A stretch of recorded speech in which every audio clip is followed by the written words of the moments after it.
everybody, welcome back to Stitching Big Things with Hallie. I'm Hallie. Thanks so much for joining me again today. Today is Friday, May 7th, 2021. I'd like to welcome all viewers. Thanks so much guys for stopping by and checking me out again. If you commented on last week's video, I do have to apologize. I haven't gotten to those yet. It's been a busy week and I just have not gotten back to replying. So I will do that today.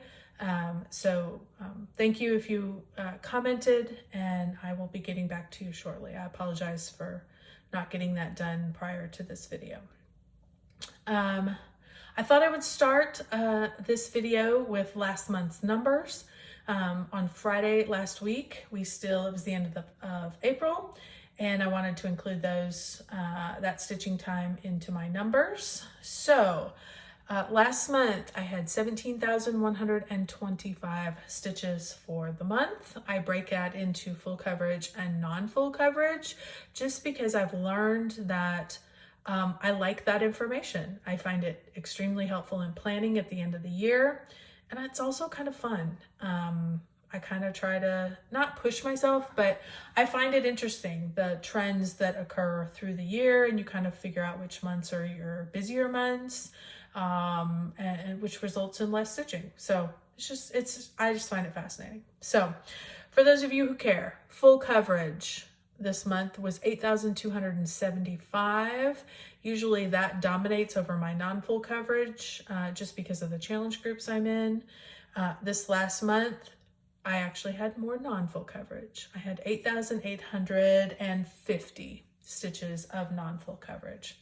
So I like that. I like that it's balanced out. I do, like I said, I use the challenges to get my full coverage stitches in. And so it's nice that sometimes I'm able to kind of give a little balance to the projects. So, because they all need love in the end. So,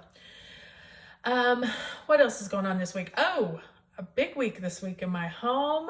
We have 2 birthdays this week. First of all, today, my youngest son, Mason, turns 13. So happy birthday to Mason. He probably doesn't watch, but that's okay. He's just such a cute little guy. He's not little, he's taller than me now. And 13, he's growing and becoming a young man. So, but he is certainly, I have enjoyed getting to spend a lot of time, one-on-one time with him in the car this year. When my 16-year-old got his license, now it's just me and Mason. And so it's been fun watching him blossom. So the other exciting thing that's happening this week is my oldest son turns 21 on Monday. So, I don't know how that happens. It's like I said to my husband, oh, I know you have a 21-year-old, but I don't know how I have a 21-year-old. So, yeah, so happy birthday, Lance. I know he doesn't watch, and that is totally okay. But he's a good young man, and it's exciting and it's fun, and I can't wait for him to go out to eat and order his first official drink with us. So that'll be super fun. Other things that have happened, both boys are, as of today, Lance will be home. The boys from college will be home, so the house will be full again, which is nice. This week I did make a trip over to Baylor and as well as down to Trinity. So there was significantly less stitching time this week, but that's okay. Life interrupts. And I think I told you a few weeks ago that May was going to be really busy for me. So, but I'm thrilled that they're both home and happy to see, kind of where they spend their summer, what kind of summer jobs they get, all those good things. So the other thing that I wanted to talk with you about today is a special project that has arrived into my home. On Sunday, when I went over to move Kyle, my second son, home, I got to see a special gift that was made from him. His girlfriend, Hannah. Hi, Hannah. I know she watches, so she's my kid. She's just one of mine. I have 5, so it's wonderful. She's been around for a long time, and she has over the last couple years picked up cross stitch. Probably may have been 2 years ago now, Hannah. It's been a long time, maybe a year and a half. We were in the car together, and my husband was driving, and so I was stitching in the front seat, and we were chatting, and she was kind of sitting behind me, and she's like, I was just watching over you, and then just the repetitiveness. It was an easy project, and it was just that constant while we were chatting, and she's like, I think I would like to try that.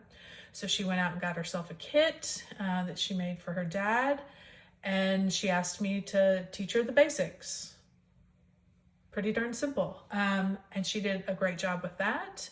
She enjoyed it. So I let her dig into my stash, and she wanted a project for her mom. So she found a beautiful mirabilia that she did for her mom. So she got to use beads and some Kreinik and all that good stuff. She got to use, I think we did even a hand-dyed fabric on that one. So, you know, she got to experience some of that. And then before I knew it, she was ready with this project. I'm not sure she knew what she was getting herself into with this project, but it is gorgeous. And she's been working on it for about a year and a half. It is a full coverage project.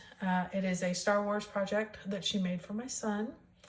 And she was hoping to get it done by his birthday. And I was just like, oh, well, good luck. And I'm thinking, well, maybe the next birthday. Well, that birthday came and went too. And so, but she finally did get it done this spring. And she's been sending me, you know, progress pictures along the way and asking questions. And I gave her the fabric for it when I knew we decided what size. And so I got her some gridded fabric so she could use the grids to help her keep track. She did it all on paper with a marker, which I find amazing because Pattern Keeper is wonderful. But, you know, that's great. She needed to learn that. And she did a fantastic job. And when I got my hands on it and got to really look at it and look at the stitches, I was amazed. And her tension is beautiful. Her stitches are just lined up beautifully. There's not a stitch out of place. There's no bulging anywhere. For a full coverage project, for her 3rd cross stitch project, you guys, this was amazing. And I told her so. I didn't get to tell her in person, so Hannah, you did an amazing job. It is a gorgeous project, and please don't be mad that I'm going to share it with my friends here. Kyle and I decided that we would just surprise you instead of ask for permission. We would just apologize later. So I hope you're not mad, but we are going to share it because we both love it. And I am so super proud of you and think you need to be recognized. So without further ado, let's take a peek at what she did.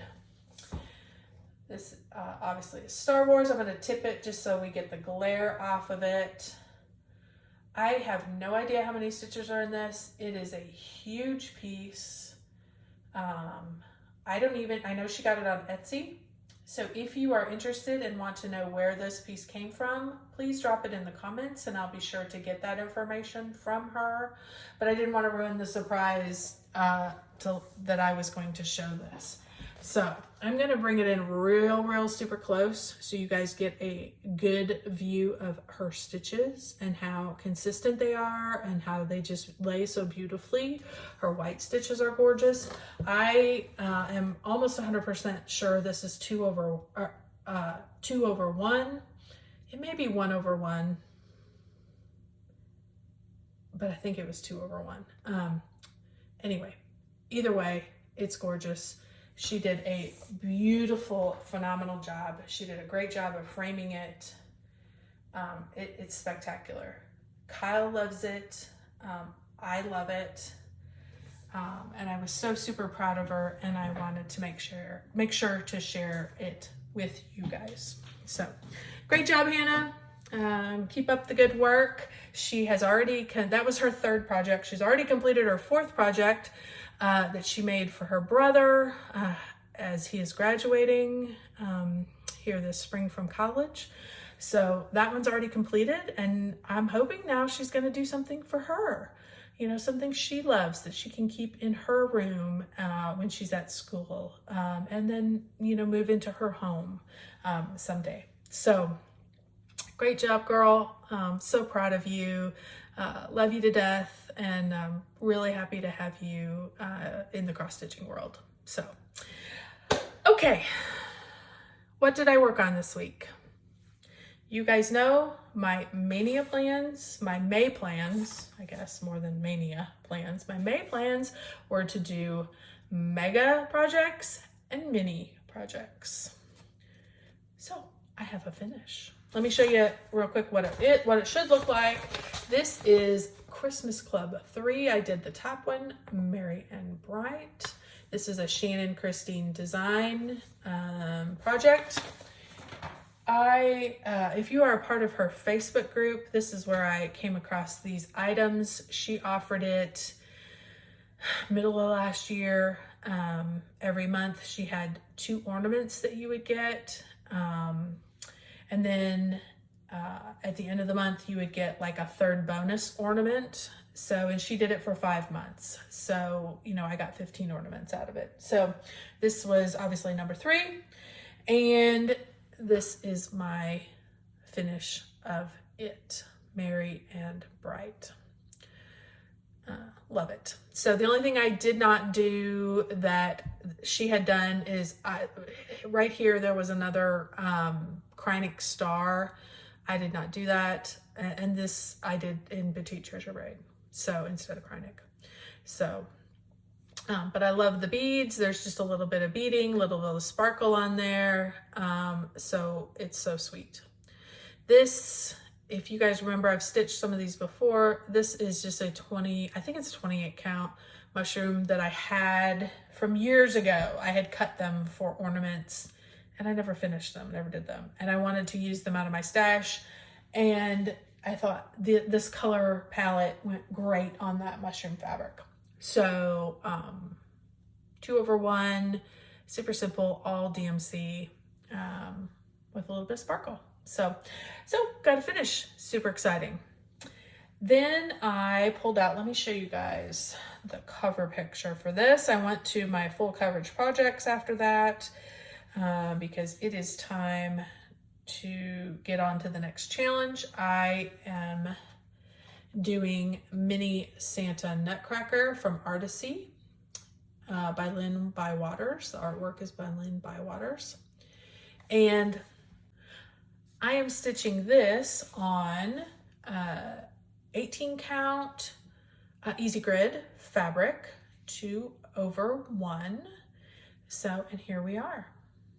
I am moving right along with this particular project. It's coming along great. I can see a finish in the very near future. Currently, I am 77% finished according to Pattern Keeper. Everything from, except for this little guy right here, I forgot to fill him in, but everything else from there up is completed. And the way I've been working it lately, there is 70 colors in this particular project. 55 of them are zeroed out. I have no more stitches in those colors left. I only have 15 colors left to go. I have been working some of the smaller colors, so a lot of your little fill-in stitches, ninja stitches here and there. So I've been working on those, and then I'll go back and do the big stitches. In fact, there's a bunch still of white left to go in here. A lot of white in through here, a lot of white in through here, through his eyebrow, his little muff that's on the front, and some of these areas. This is all full, gonna be red. That's all one color. These remaining blues is all this real dark blue, and that will go down through the side. So I have some big chunks of color that will get me good numbers, and it'll be easy to stitch as we are moving towards the end. So, but this guy is coming along. Like I said, I've got about 4,000 stitches left. I will complete this bookshelf challenge. I can't remember which book I'm doing it on, but one of the books, it's the one with 5,000 stitches. I will So yeah, and I will complete that. This week I was able to get about 1,900 stitches into this project. So it's moving along super, super fast. And so I'll be able to finish this book with this project, and probably it'll go into the next partial book. So really coming up very quickly on this, maybe this month, maybe next month. Wouldn't it be fun if this month, one of the weeks, I had a mini finish and I had a mega finish both on the same week? Maybe something we have to work towards. So anyway, that would be interesting. But so that's kind of where I'm at. This is stitched. I think I told you guys. Yeah, I told you 18 count, easy grid, 2/1. 2/1. Yep. Okay. So that takes care of what I worked on this week for cross stitch. I have a little bit of haul that I wanted to share with you guys. You know, I am in the bag of the month for the Garon tote bags. Love their project bags. It is the project bag of choice for me. I get their 12 by 18, and this is their May bag. I mean, absolutely fabulous. I could not be any happier with this bag. So gorgeous. I mean, wouldn't you want to just stitch this? Like, if I could just have this in a design, I would buy that and stitch it in a heartbeat. It is just gorgeous. I love those bright colors. They make me happy. And inside is equally as fabulous. So, guys, you hit it out of the park this month. So happy with this bag. If you are interested, they have a Facebook group, Garon Toten Bags Facebook group, and you can direct message them and get on their wait list. I know they do have a wait list. And I know you can also go to their Garon Stitchery. They do a monthly bag sale, as well as basically a full access cross stitch store. So they have patterns and floss and accoutrement and everything you need. You can find there at Garon Stitchery. The guys are just so sweet. And this month, for all of their Bag of the Month members, they included a little accessory bag to match our big bags. Love it. Love it, love it. I can't say anything else. I mean, they're perfect. So definitely check those out if you're looking for a good quality cross stitch bag. So, well, that pretty much wraps it up for the week. You guys know what my plans are. I'm going to continue to work on Mini Nutcracker Santa, pushing towards a finish on that. Going to continue to do some mini projects. So we'll have hopefully 1 or 2 of those to show next week. And we'll just continue to press on. So thank you so much for joining me this week. Your continued support is always greatly appreciated. You guys are just wonderful, and I really, really appreciate and love the little group we've got going here. So thank you again for stopping by. Everybody stay safe and keep stitching those big things.